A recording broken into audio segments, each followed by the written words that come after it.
The story of A Link to the Past begins long before you pick up the controller. The Legends of Hyrule, as it was called, was located in the manual that came along with the game. As a child, I would read this story and let my imagination run wild with the world of Hyrule. In this video, we'll uncover the original Japanese backstory, the canon version of events, and a very different telling of Hyrule's past.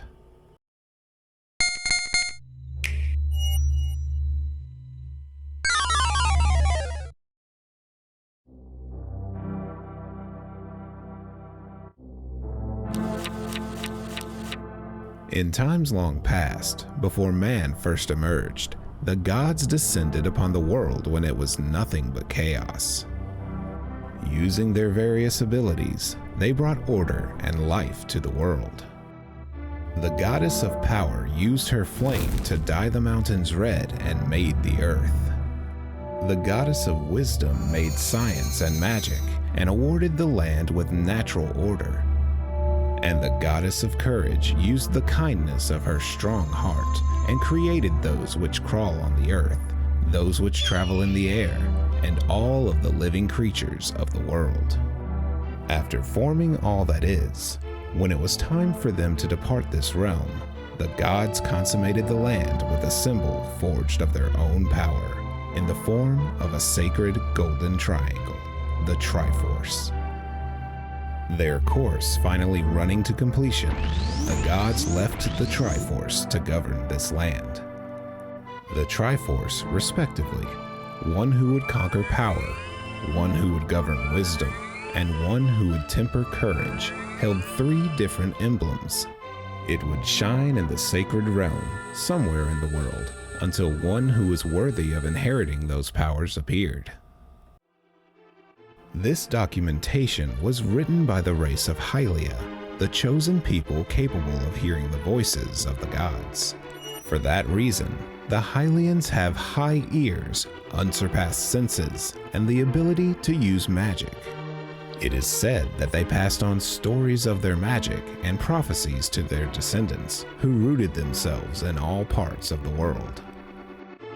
Hyrule, where many Hylian relics have been left, is an area very much tied to myth. One such example is an old saying about the Triforce. The golden power lies somewhere descended from the heavens. He who claims it as his own shall have their desires granted by the gods. The people, seeking the golden power, began searching for the sacred realm. Many reports began to surface. Lying beneath the relics of the desert, inside the graves of the race of people in the high mountains, but no one ever found it. Longing soon became greed, and it was not uncommon for blood to be spilt for certain information. The more carefree people had to live days of disquiet. That is, until one day, completely by chance, the entrance to the sacred realm was opened by a certain group of thieves. It was a world different from our own. The Triforce was there, casting a golden light in the midst of twilight. The group began to push aside one another, changing the color of their eyes, and tried to press forward. After the bloody confrontation among comrades had ended, the victor was the leader of the group. When the leader touched the Triforce, his hands stained in fresh blood, the emblem's spirit began to whisper. If thou hast a desire, then I shall desire it as well. Transcending time and space, the leader began to laugh so loudly that it is said to have echoed all the way to the distant Hyrule. That man's name was Ganondorf, and his common name was Ganon of the race of evil thieves. Indeed, the king of evil, Ganon, the one who has threatened Hyrule so, was born at this time.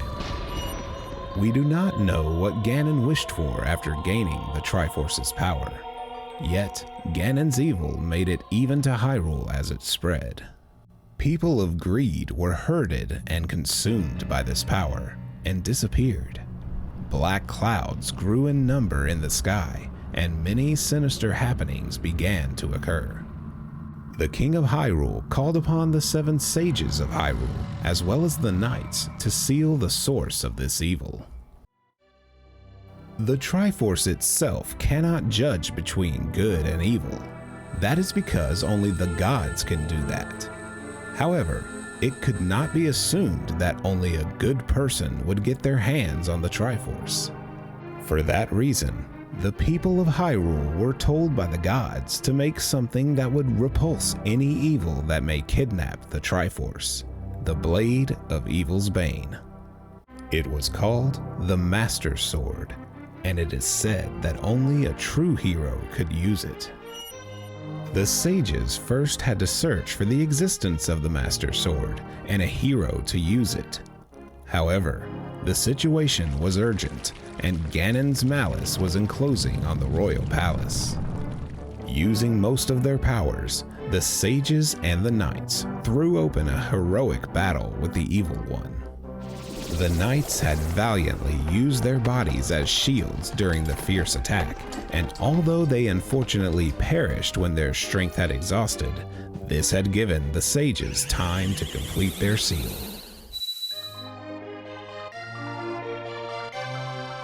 The people celebrated their victory. Hyrule had been saved from Ganon's misuse of the Triforce's power. This battle, for its many sacrifices, was passed down to future generations as the Seal War. Several centuries have passed since the Seal War.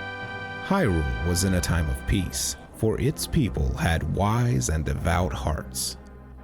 The sealing became a distant legend. However, in a certain year, unexplained catastrophes began to occur. Plagues and droughts, and no amount of magic could do anything. The king of Hyrule was greatly troubled and had the seal studied, but found nothing. The people had nothing else to do but pray to the gods. Then, like a comet, a man named Agahnim appeared and ended the catastrophes with a curious magic. The people heralded him as a hero. The king proclaimed him to be the second coming of the 7 sages, appointed him priest, and invited him to the castle. Peace appeared to have returned to Hyrule. Yet, left in charge of the country, Agahnim began to govern Hyrule in place of the king and abuse his political power as he saw fit. Recently, there have been undying rumors that he plans to remove the king and take the crown for himself, and that every night he is performing suspicious ceremonies. Hyrule had moved to new tensions. The Japanese account of this story lacks a number of the liberties that Nintendo of America took when translating the manual, such as the allusions to a distant nebula or references to supposed passages in the Book of Medora. These additions shaped theories for many years, and people still reference these inclusions when discussing the series to this day.